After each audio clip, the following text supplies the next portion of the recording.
Video. Okay, hang on. There's Sandy and Bob. Oh, there's Hi there, Mary. Hello, hello. Hi. Hi.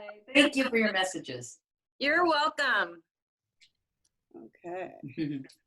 I'm trying to catch up with Phil and my long hair. I've never had it before, but I'm starting to get used to it, Phil. Yeah, it's you know, I've learned that even in the summertime when you think it might be hot, you just wash your hair every day. It takes quite a time for it to dry out. You don't dry it out, just let it natural. It's like wearing a air conditioner on your head. Kind of like putting a burlap sack over your head, maybe, or something. Yeah, that might be better in my case. A couple holes in there for vision. Yeah, that would help. I thought I'd do the pull back thing, ponytail, you know, kind of look like a drug lord. Yeah. Only thing is, if anybody looked at the rest of my body, they would not be frightened. You look like you've got connections to South America from some sort. Connections to say, that's it. You better watch your step, by God. Well, All right, we're going live on Facebook here now. Hopefully I can juggle everything here. But did some of you make the hummus? I did. Hummus. No, I didn't. I know. Yeah. Oh, go ahead. I know Ann didn't. She doesn't. She has a thing about beets. I have a friend that gave me a nice plate of vegetables and hummus. Oh, really? What a nice friend. I know. Would that be a next door neighbor? Yes. And it was wonderful. It was really, really good. I even delivered it to her house. I'm like, here, there's no reason for me to make this stuff and have you go to all the work too. So here you go. So Is that made with garbanzo beans? Is that? yes, and yeah, it's like a regular hummus, but then you have roasted beets and roasted garlic, and you mix that in, you know, with some lemon juice and plain yogurt. yeah. And Okay. I didn't do the plain yogurt. Did you do that?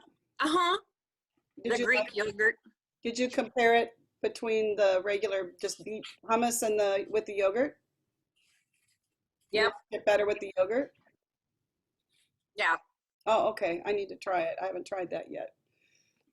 So Yeah, just a little creamier.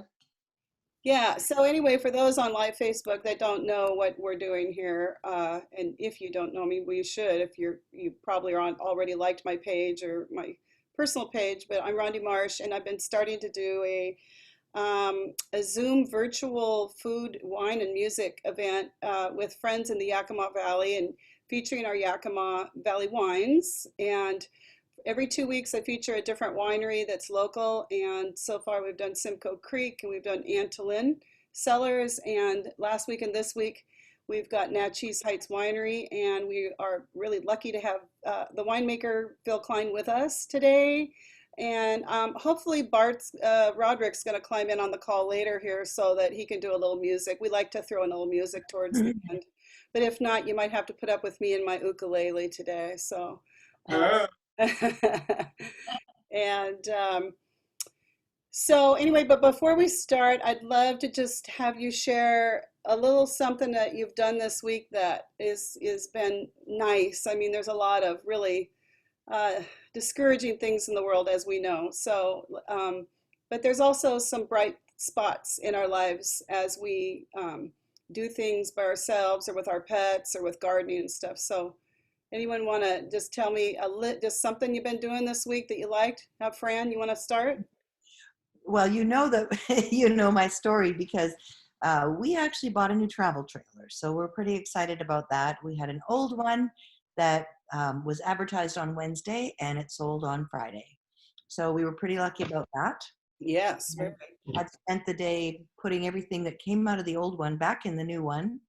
And we're getting close to being ready to go take a trip with that. Even if it's just up to Chinook Pass or somewhere, just get out of town for a while. So Get in nature. Absolutely. Yeah. Mary, what have you been doing besides trying to help me get this thing together? Lots. I haven't helped you that much. Yes. I think you're doing a great job. I've been working on the pool. Watermill's supposed to take care of it, but we go through this every year. They're very, very swamped, not enough help. Somebody quit. Anyway, I've been planting flowers around it and bought some great big pots. So I'm excited. It's so pretty. And yeah, that's what I've been doing. Yeah. Is there a good place to get big pots that are not real expensive? Because I went to get some the other day and I thought they were kind of pricey. I got my two at Costco. They were $39.99 a piece. Oh, they're really And they are made in Vietnam. They're ceramic clay pots. They're probably about 4 feet high. Wow. The only setback is you have to put them away in the winter. They can freeze and I think the soil expands and then crack. So I'll put them in the heater room, the pump room. right. So Bob and Sandy, what have you been doing? I've been gardening a lot. My yard's never looked so good for no. I'm telling you, if she keeps gardening like she is, she's going to wear out the weeds. Well, I have extra. I don't know, man. She's just my picture of my wife these days is mostly the hind end, and that she doesn't bend her knees. She works all day with her head upside down, pulling. Oh my God, it's That must be a unbelievable. sight. That's good. That's good for your hamstrings, though. I know when I do that, the next day I'm like, oh man, what did I do? And it's all I was pulling weeds. Yeah. Did you lose any plants with the rain? Oh, we lost a tree with the wind. Oh. Oh, did you? Yes, probably what? Well, 30 we wanted it gone anyway. It was a spindly old aspen. We have quite a few on our place, but this one was kind of spindly. And boy, it's laying right down in my backyard, and I can just saw it up now. Rather small one, really. But what a surprise. Yeah. Yeah, I was going to say, I just took my dog Mary to Franklin Park before the Zoom call here, and there was half of a tree laying down on Chestnut Avenue at the top there, and lots of branches fell out of the trees there and broke. So, yeah, it was a strong wind for sure. Yeah. Yeah. Well, you asked what we're doing. I'm just finishing up an almost 19-foot cedar strip canoe. I just varnished it this morning. Oh, Oh, wow. Nice. my dad made a cedar strip canoe. It was wonderful. They are beautiful. Yeah, I did one 10 years ago, and then I kept talking to myself that you'll go through agony to finally figure out how to make one. So then 5 years later, I made another one. Then about 3 years later, here I am in the high desert, and I'm making canoes. I don't know. I'm You know, slightly insane, I think. But anyway, that's what I've been doing. I wanted to ask you, have you gone to the boat festival at Port Townsend where they have all those beautiful boats? You know, Tacoma. We did the Tacoma one, but not Port Townsend. well, no, to answer your question, no. But yeah, they have some beautiful boats there. But they do have a small wooden boat show at Lake Union every That's year, right. 4th of July. And I displayed one of my boats there. In fact, it's on display in Tieton at that shop. I don't know what they call it. Maker. The Maker. Or make It's Tight made. made. That's it. yeah. Well, it's been down there for a while. And I made that one for a sailing canoe, so I can sail it. I used to sail when I lived in Seattle. I always made the opening of boat season with my canoe and my sails, and it's a real hoot sailing a canoe. It's a lot of fun, actually. Wow, it sounds actually dangerous to me. Yes, I agree. Well, you know, I've never flipped one. I joined a canoe club in Seattle, Paddle Trails Canoe Club, and I think I've been on every major river in Western Washington, and it's 450 miles down the Missouri. I've never flipped. In fact, I can stand up and fish in them. They have a bad reputation. Yeah. They're not as bad a craft as you think. The one I made, the one that's on display in Tieton, another fellow made two of them, and they launched somewhere in I think out of Seattle, and they paddled, believe it or not, on the Pacific Ocean to Santiago, Chile. Wow. No, I think I remember that. Wow. I think I remember that. Yeah, and then I'm just talking too much, but No, it's interesting. I didn't know you did that. We met, I think, if I remember right, at J-Bill Cellars. Was that where we met? yeah, more than likely, because they have jazz there, and we just love to listen to it. And we like jazz for sure. Yeah. So I'm not sure if any of those events are going to still continue. I don't think they are. But yeah, I've been like a lot of you doing some gardening, but Fran says she's going to make me a sign. I'm waiting on it, Fran, because I grew up on a tandem road. I had an acre of like the best dirt in the world, and I would grow lots and lots of basil and a small garden because I like to travel. But here, everything has to be in big pots because I don't live in the same place. And so Fran says she's going to make me a sign that says Rondi's Pot Garden. We'll have some visitors, I'm sure. Yeah, so I've been busy putting lots of plants in my deck. I'm still not done. I got more to do. And then, of course, online teaching. And Anne, I know you've been doing online teaching. You're not working on it right now while you're doing this Zoom call, are you? Anne, what No, are you I doing? was looking at my phone because I'm looking up. I want to learn how to do corn on the cob on my new grill. Anyway, so should I talk about my week? You should talk about your week as long as it's not too much teacher No, talk. well, we don't have a lot of trees out here because we live out in West Valley up on a hill, and we overlook some apple orchards, but we don't actually have trees on our property, so we didn't have any issues yesterday. It did knock over our garbage can, but it didn't have a lot of garbage in it. And then today I had a lot of fun because my father, we always talk with my parents every Sunday. My sister and I would FaceTime separately with my parents. So this whole Zoom thing has kind of evolved now, and we discovered we can all Zoom together. So we had a hilarious call today with my brother and my sister-in-law and my husband. And so we were all talking together and getting goofy, and it was just really fun. Nice. Because my mom and dad live in Iowa, and my brother lives in Iowa, and my sister lives in Las Vegas, and I live here. So my summer plans to go back and visit my parents are now on hold. So we do it weekly on Sunday, and it was Oh, that's nice. yeah. Yeah. Plus, I'm a teacher like Rondi, so I worked all week on some lesson plan stuff, and it's ready to go out tomorrow to the kids. So And so did I. and so did Jeff. Yeah, and I got my learning packet stuff out the door for teachers at 5 a.m. this morning. Wow. So Sunday is not really a Sunday for me. You got to do it when you got the energy, I guess. So Phil, what have you been doing besides waiting for this Zoom call to really happen? So I've been just enjoying the fact that I'm home weekends now, and all of the events that have been canceled. I'm still not looking at any wine-related social events until probably August, and they may even get canceled. I just don't know. But since I'm home, like everybody else, I'm enjoying it and fixing some things that were long overdue, and actually fun to have the time and do it. It's something I enjoy. Mm-hmm. Yeah.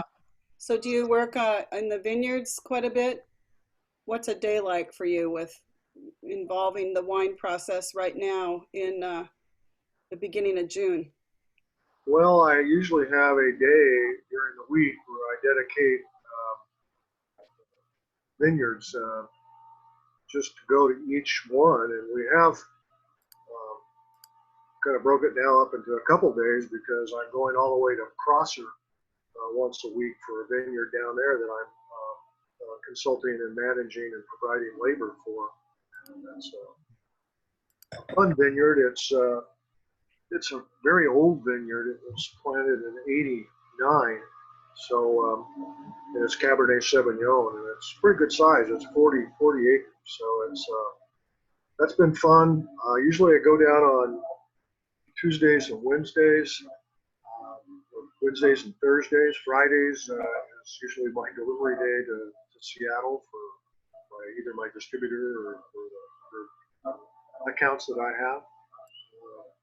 And so the weekends would have been these wine events, whether it was Friday night or Saturday or whatever. And so now I have a couple days where I'm really happy about Friday. It rolls in and I go, hey, I'm not obligated. I can mow my lawn in the morning. I don't feel like I've got to do it at any particular speed because I don't have anything pressing, because we put at the time during the week to do the rest. Yeah, I think what I really have enjoyed about the silver lining in this is I like being able to kind of navigate and my day, and instead of just like jumping through the time hoop and teaching 8 to 10 classes a day and then trying to fit in life in general. Every time I have a summer vacation as a teacher, I'm like, I don't know how I work and get anything done during the year. And I'm always super busy, it seems like, at least it feels that way. Yeah, unfortunately, I think they've got us all working ridiculous hours, and just we have improved productivity, but at what cost? Maybe we'll all take a look at this and say, I can get by with a little bit less and still have a wonderful life and not have to just go crazy to sustain something that you're trying to hold on to. I agree with you. It's you just. I remember a couple years ago, I was doing symphony chorus, I was doing canticus, I was singing jazz, and I don't know, I think I was producing an album and I was teaching music. Church choir. What's that? I was, I think Church stuff. a little bit. I wasn't as dedicated as you getting that every week, but it really was too much. And I pulled back this year, but then of course the pandemic really made me stop and take pause. And I'm just so blessed that I got a grand piano right before all this hit, so I have time to. And even now, I don't have enough time to play piano, it seems like, but got to walk my dog, You can get a lot less as long as you have good wine. Yeah, yeah. Into that. There you go. Life is too short not to drink great wine. Yeah. Exactly. Yeah, I don't know. A lot of people that are my friends on Facebook, on my personal page, are friends from, being involved with the Recording Academy. And usually every year I go down to Los Angeles and go to the events. That there's a lot of things besides the Grammys. And I always take down Yakima wine to share the last night after the after party of the Grammys, and I always take a Yakima wine, and it's kind of become my thing where people have come to expect it now. So here I am on the airplane. Thank goodness for Alaska Airlines allowing a case of wine to be carried onto the plane. And when I get off, I have my dolly and I carry my case of wine to the hotel, and then we all enjoy it with. I usually go to like Whole Foods and get a cheese tray and brownie tray and stuff like that, and we'll stay up late. We stay up till like 3-4 o'clock in the morning. It's kind of crazy, but a lot of very successful people, Grammy winning people, have tasted the wine and they just really enjoy it. I think it's really a fun thing because it's such a intense experience to go to the Grammys that everybody just wants time to just talk, and just chill out. And so we just kind of crashed the lower level of the Biltmore in LA, which is a beautiful lower level lobby. And we haven't got kicked out yet. Andy, when we retire, I should go with you. Yeah, a lot of people say they should go with me. I know, it's a lot of fun. Yeah. So Phil, tell us a little bit about I know things got cut off last week, and I'm noticing as we are doing this video right now that on Facebook Live, it only goes for so long, then it shuts down. So if I'm not talking for a while, it's because I'm trying to get it to reboot. But tell us a little bit about your winery. You don't have to write us a book, just basic, what wines you have, and especially about the Syrah that we're tasting with the we made a roasted beet hummus, which for those who didn't make it, it is like a really, really bright purple and got some pita chips and I don't know, whatever anyone else did. I did some English cucumber and mushrooms and some yellow bell pepper. But tell us a little bit about this wine we're drinking and about your winery. That'd be great. Well, thanks for being such a great ambassador of Washington wine and your trip down to California for the Grammys. I know you've taken this from my wine down. I appreciate it. The Syrah that we're drinking, let me ask a question. Is it a bottle that was opened yesterday and you're now back in the groove, or did you open a new bottle? Because I'm drinking two-day-old Syrah because I opened it yesterday, fully anticipating the event to go on, and then of course life changed very quickly. But anybody drinking anything from yesterday? Yes. Yeah, the hammers are. Yes. Same as you. Yeah. I just opened mine right before we started. Okay. Well, what's nice about Washington wine is the fact that if you're fortunate enough and you work with good people and you grow good grapes, you can make a very good wine that holds up. I'm actually drinking, I opened 2 bottles last night. I opened a 2009 Syrah, which totally is a different, it was an older label style, our original label style. This is 2009. And then, of course, we went into this more, corporate-looking black thing that people told me I needed to do, and we did. And anyway, I the 2009 and the 2017, which I'm drinking, it's really fun to know that the wine held up, first off, and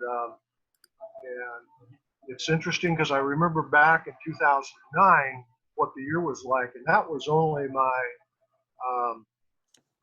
7th year of being a grape grower. I mean, I've been farming all my life, basically, after I got out of college, and I helped my brother farm when my father passed away, and so it's not that much skill at that point when we got into that, but luckily that wine was made by Eric Brasher, who was the head winemaker for Owen Rowe at the time, and I was fortunate enough to work with those guys when they were in Sunnyside, the old Washington Hills facility down there.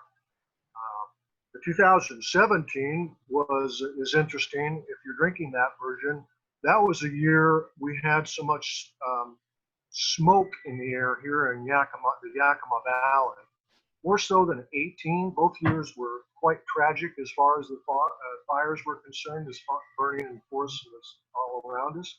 Yeah. But 17 was more intense here. And so that Syrah actually was tested for smoke taint and came back with a positive number of 8 parts per trillion. So 2 parts per trillion is considered the threshold. So luckily for me, Syrah has a smoky character anyway from the fruit, and obviously you get a little bit of that from the barrel, and so people, I mean, there's none of that vintage left. I'm actually, the 18 is what's available now, and but it's been real encouraging and to be able to open something that that old and still tastes really good. I mean, very fresh, very fruity. The one thing that I remember about 2009 was it was a cooler growing year, and so I get hints of like stewed vegetable or something. It's a real vegetable kind of thing, something you might get with a little bit of Cap Frog.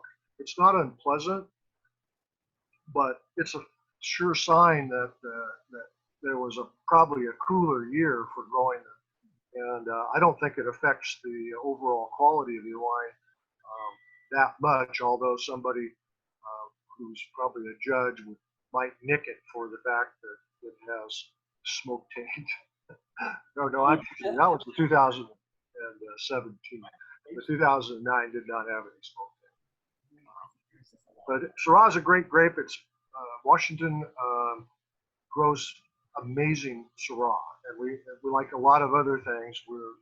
If we probably focused on just Syrah, we would probably be known for it. One of our problems as an industry is that we grow so many grapes so well, representing the true varietal character that you would find in where they originally became famous.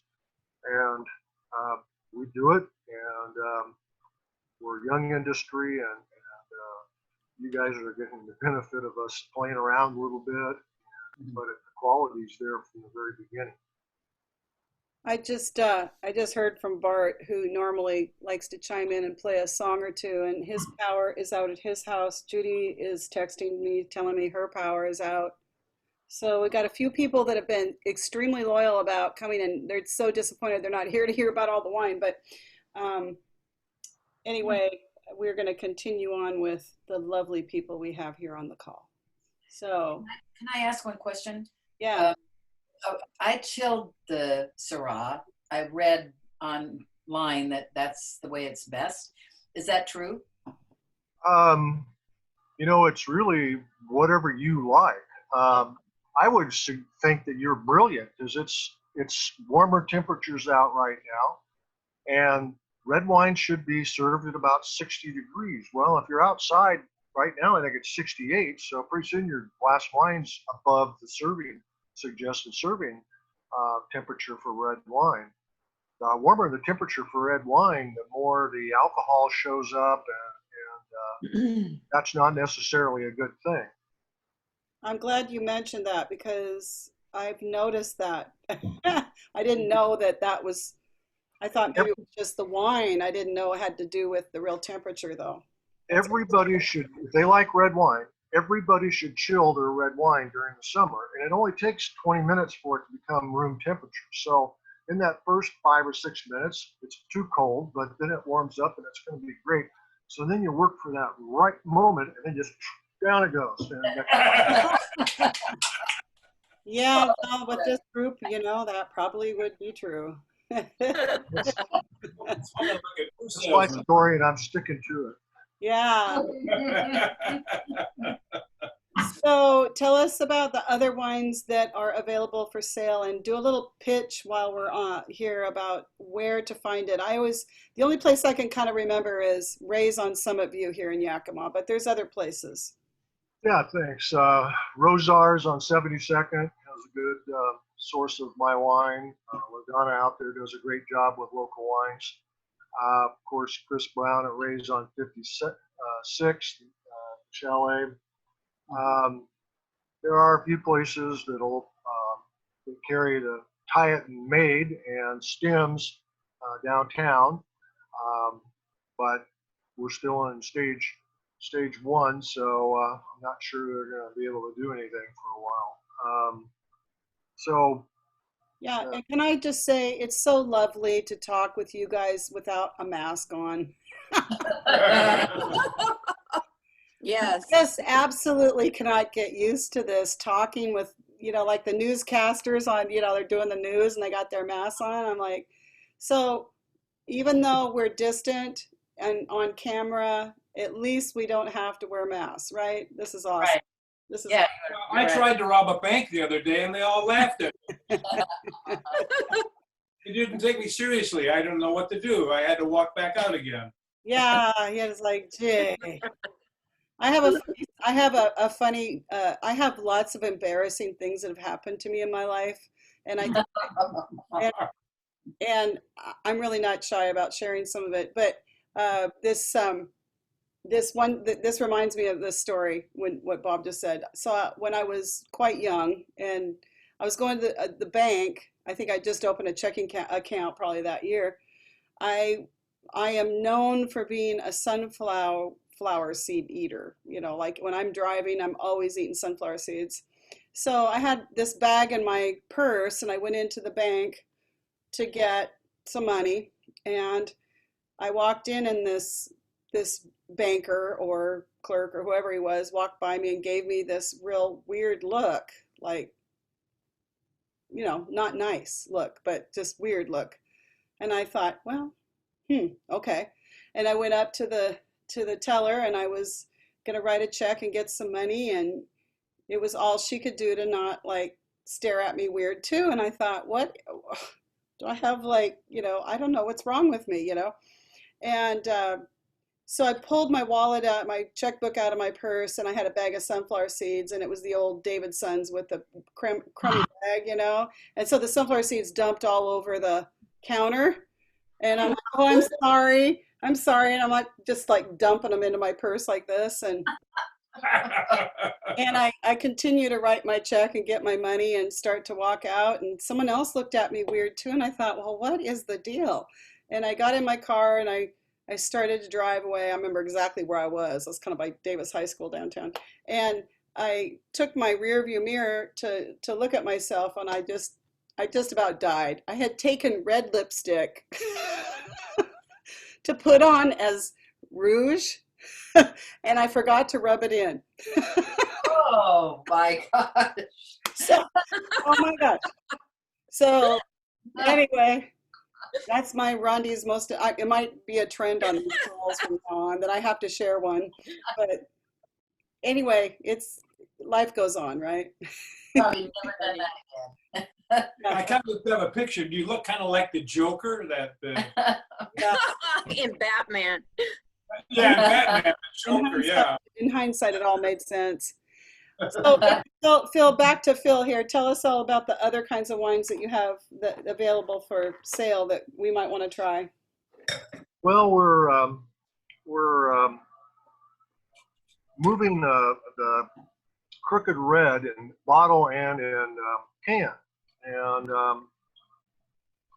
it's a really easy to drink blend of Tempranillo, Malbec, and Syrah, and that's fairly new from the production standpoint. And it's not a new vintage, late vintage. It's an older wine, but it's something that I wanted to do many years ago is create some sort of different delivery system for our wine, because I've watched the glass recycling and everything just kind of go away, and it's very frustrating. Not that I'm going to be drinking that much wine in a can, but it is an option, practical option, 2 glasses of wine in a can, and you can crush it. It's perfect for poolside, so just drink it right out of the can. Yeah, I want to have a conversation with you about glass and recycling, not on this call, but later, about a winery that is actually recycling glass.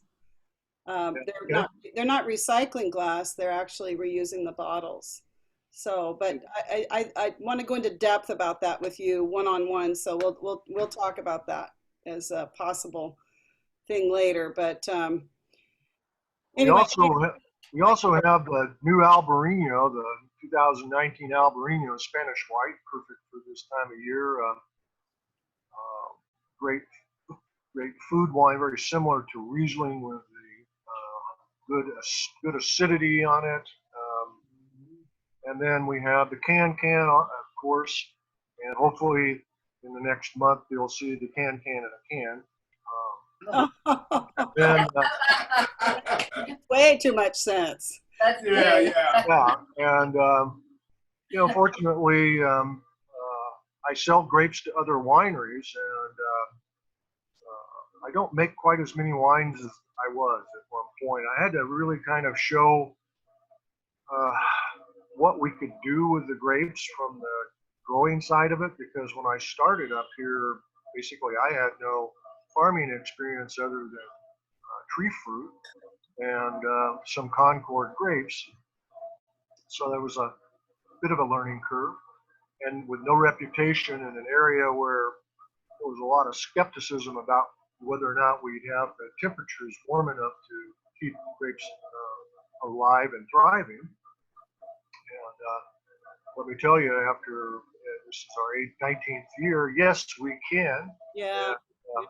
Oh my God, 19 years. Oh my God. Yeah, 19 years. So yes, we can. We can grow amazing grapes up here. And now I'm selling to people out of the state, in the state.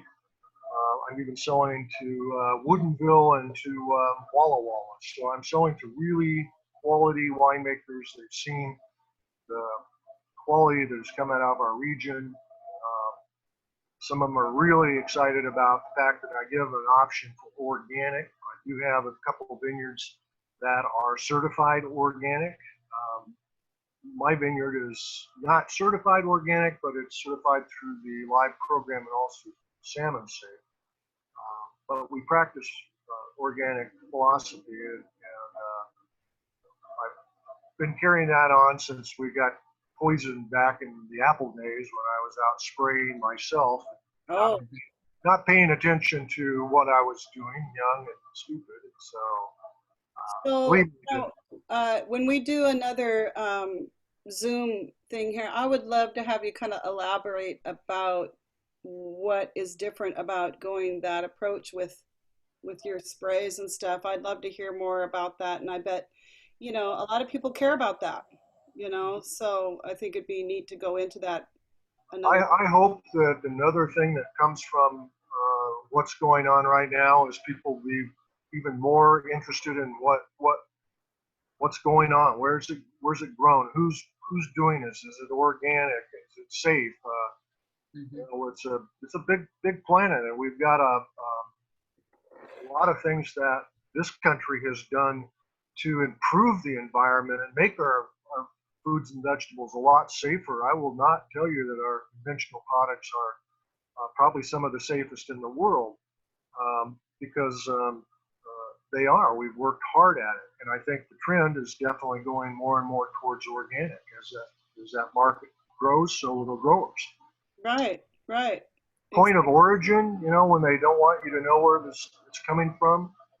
I like tea, and I like green tea, and one of my favorites was in China. And then I was finding out from that region, unless I could source organic tea, that they use a lot of things that we don't use here anymore, and the contamination was probably risk of contamination to that product was a lot greater. So I found some domestically made green tea on the Big Island of Hawaii, and so now I have a source of domestic tea, and they're growing it organically, so even better great source. But I think it's And important. it's probably easier to get too, right? Well, it's really it's easy, and but you can still get the Chinese teas very easy too. But it's more expensive.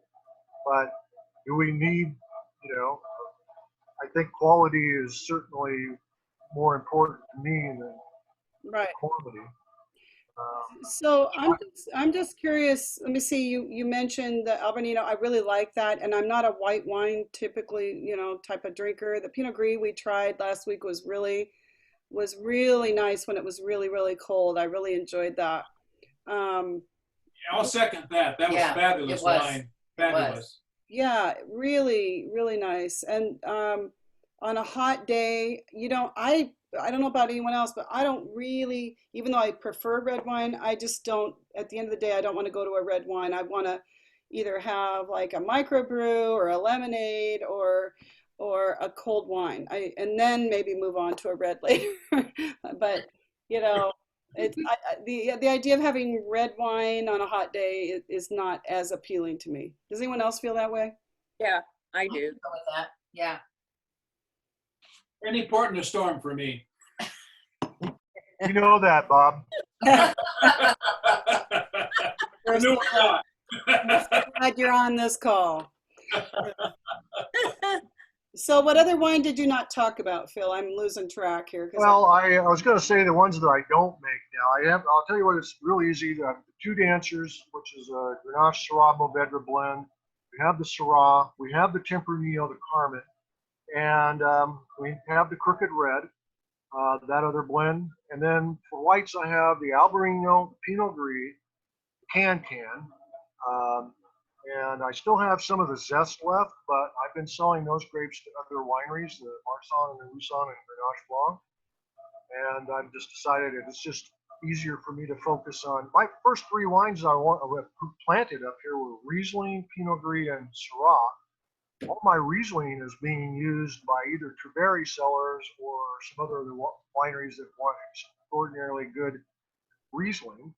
I thought I had one of the best Rieslings in the state, and my last year of production was 2014. That year, the Wine Commission chose it for the Represent Washington's wines for Riesling for the Chambers Bay U.S. Open event. But I couldn't sell it for any money. So I started selling the grapes to other people, and I let somebody else carry on that battle. But I do at some point, because Riesling is still probably my favorite white wine, we'll have hopefully somebody like Jürgen Grieb at Treveri make a still wine for me in a very German traditional way. And since he's traditionally been Yeah, a German. in case people are not from this region that are watching this, Treveri is a sparkling wine. We cannot say champagne because it's not from the region of Champagne, but I don't remember. I think it was their Brut that was selected to be served at the White House, and they've got a kind of an interesting Syrah. Yes, a sparkling Syrah. Yeah, it's kind of interesting. So, but maybe when we get to stage 2, if everyone would start wearing a mask around this darn town, we can get to where we have like a pop-up picnic together and have some wine together outside instead of just virtual Zoom. That would be fun. That would be a lot of fun, and we should also set it up that we could go to our particular tables and actually do this too.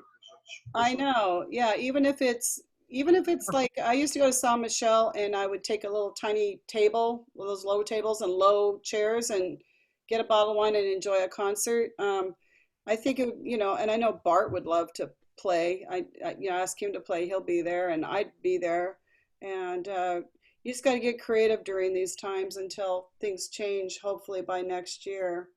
But Jay Bell has a very large kind of pasture of grass, that's West of the place. yeah, west of their fancy place, that's more intimate, and you can really spread out there, and they've made a stage that might be an outdoor venue that yeah. is further apart. Yeah, I think all this is going to have to be in stages, Mhm. and some people are more comfortable with it than others, and so forth. I know me and the idea of going back into a classroom right now with a bunch of germ-carrying kids is a little scary for me. Vectors. But also I think it's a time, and I'll just get a little philosophical here, kind of like Phil did here, is this is a time when people regroup and reevaluate their lives. And one of the first things I said to my kids is, this is a time for you to explore music and find what interests you. The world needs lots of different people involving music, and we need music critics, we need musicians, we need singers, we need, guitar players, everything. So ukulele players, whatever. We need all sorts of people, but this is a time when you're not going to have someone telling and directing your thinking. You need to be the director of your learning. And I've kind of approached this whole thing from that standpoint. Having said that, my Google Meet with some kids on Friday, I asked, what have you been doing? They're like, nothing. It's like, oh, I have failed as a music teacher. What can I say? But kids are going to do what I do think it's a regrouping for kids to realize. I think it's good. They need to realize that they need to take charge of their own curiosity and their own learning, whether that's cooking or growing something or building something, rather than having someone direct and organize their day, I to would every never, degree. yeah, I would never say you failed as a teacher, because that would be a complete understatement at the very least. But what I would say with these challenging times, it's really hard to get 100% participation.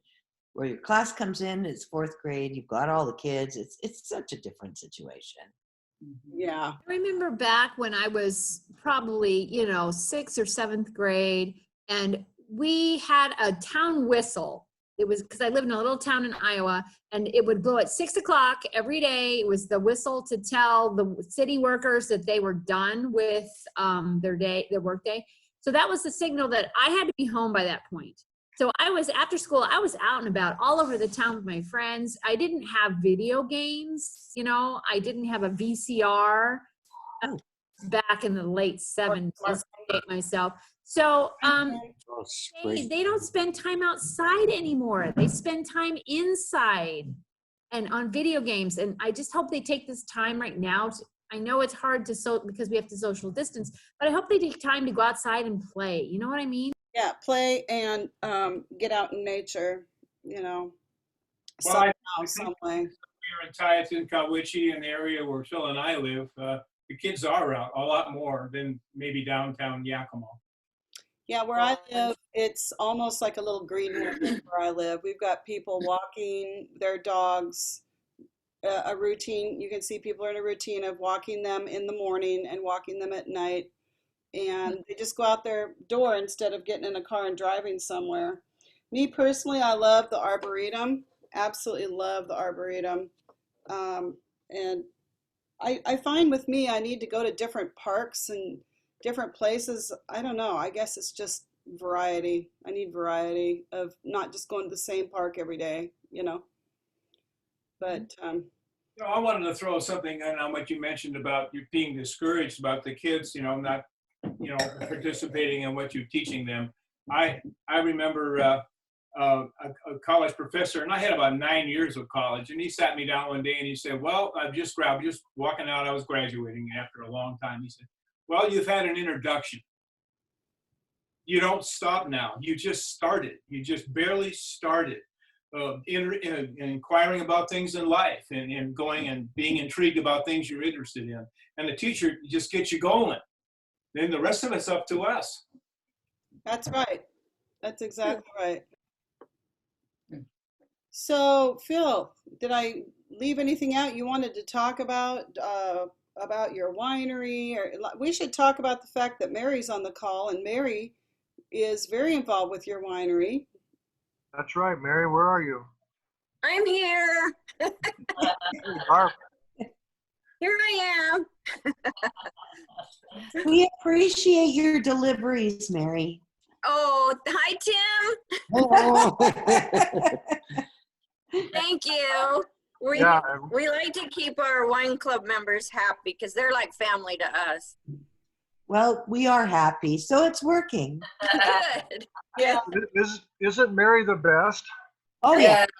Absolutely. Thank you, Mary. Mary, you've gone all out. I really appreciate your can-do spirit. I mean, when she comes to deliver wine at my house, though, she has to sit on the patio with me for a while. That's right. You have an awesome patio, Rondi. She sure does. I'm on top of the clouds up here. Yeah, for sure. Really lovely. Yeah, so I'm not sure what happened, but I thought Palmer and Catherine were going to be on here. They you know, this whole storm happening last night, I think we had like 12 or 13 people that were going to be on, but you know, it is what it is. Nature called, so there you go. Bart said to give everybody a hello. He has no power in his house. I told him to climb on with his phone. He's bugging me for the meeting ID number. I told him to go look at my post. He said, see you next week. So anyway, next week we're going to have Cana Winery on. And we're going to do the Dark Star, if you know that wine that they have. It's one of my favorites of their wine. And Are you going to play that on the ukulele? What? Dark Star. Dark Star. Wow.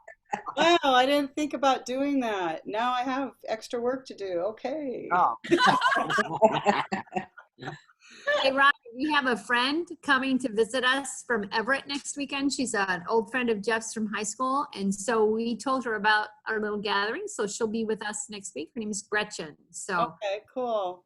we'll be here next week. Yeah, and usually I've got friends that, like I say, are normally on every 5:30 Saturday night, but because of issues with power or other plans, they weren't able to make this particular call. But Bill, I want to have you do another wine. So be thinking about what other wine, and we'll fit in again because for some reason only part of the recording happened last time. It's probably me. I don't know what happened, but I owe you another time so we can record one more time and do another wine. And Well, I appreciate being on, and we understand this is a learning experience. I'm not sure that any one of us could do what yeah, you it's supposed to be a combination of hanging out together and having some wine and trying a new recipe.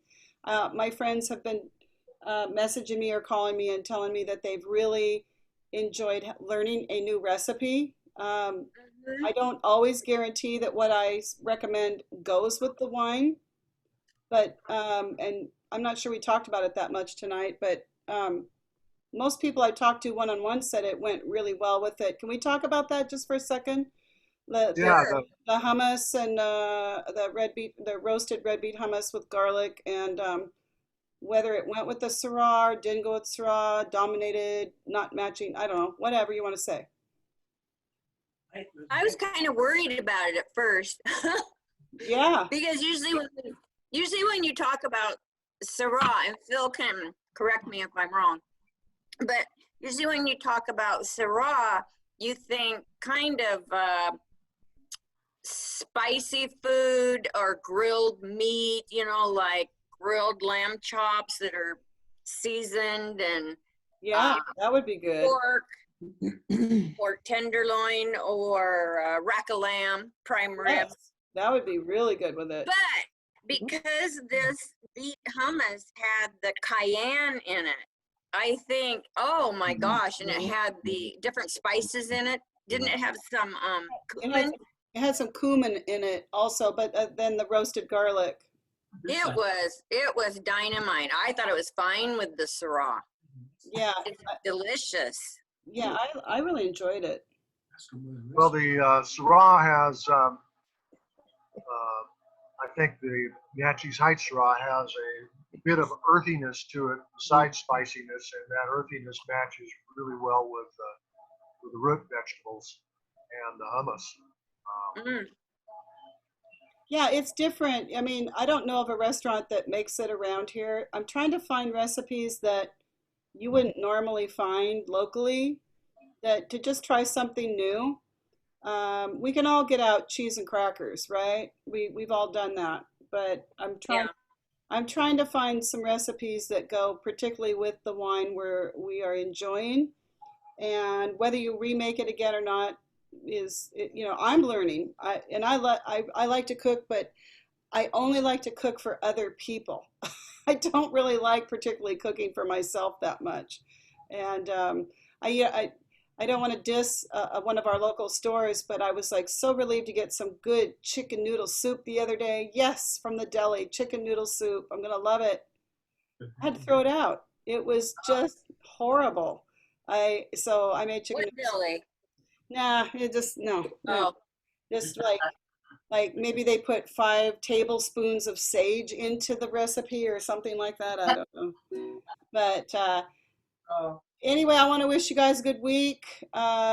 We will hang out hopefully together next week. The week after that, we might not do a Zoom, depending on if I have internet with where I'm going camping with Anne and her group, a bunch of people. I'm in a tent. I'm taking a risk and going camping. Oh my God. Can't? Oh my God. I'm not sure I'll come back alive. We'll give it a try here. Anyway, I had it planned to do an original song and then a cover song, and Bart was going to do 2 songs, but you know what? We're going to do one song, call it good tonight. How about that? This is a Joni Mitchell song. The wind is in from Africa, and last night I couldn't sleep. Oh, you know it sure is hard to live, you Carrie, but it's really not my home. My fingernails are filthy, I got beach tar on my feet, and I miss my clean linen and my fancy French cologne. Carrie, get out your cane. And I put on some silver. Oh, you're a mean old daddy, but I like you fine. Come on down to the Mermaid Cafe and I'll buy you a bottle of Naches Heights wine. Right on. We'll laugh and toast to nothing and smash our empty glasses down. Let's have a round for these freaks and these soldiers, a round for these friends of mine. Let's have another round for the bright red devil who keeps me in this tourist town. Oh, Carrie, get out your cane. And I put on some silver. Oh, you're a mean old daddy, but I like you fine. Maybe I'll go to Amsterdam, or maybe I'll go to Rome, and rent me a grand piano, and put some flowers round my room. But let's not talk about fare thee wells now. The night is a starry dome, and they're playing that scratchy rock and roll beneath the mantilla moon. Oh, Carrie, get out your cane, and I'll put on some silver. Oh, you're a mean old daddy, but I like you fine. The wind is in from Africa, and last night I couldn't sleep. Oh, you know it sure is hard to live, you Carrie, but it's really not my home. Maybe it's been too long a time since I was scrambling down the street. Really got me used to that clean white linen and that fancy French cologne. Oh, Carrie, get out your cane, and I'll put on some silver. Oh, you're a mean old daddy, but I like you fine. I said, oh, you're a mean old daddy, but you're out of sight. Thank you. Nice. So you guys have a good week, We and miss you. hopefully we'll see you. Tell your friends about this if they want to join, and hopefully we won't have a hurricane, tornado, earthquake, whatever. Have a good week, everybody. Thank you. Bye. Thank you. Everybody, Good night. Thanks. keep the one to your Bye.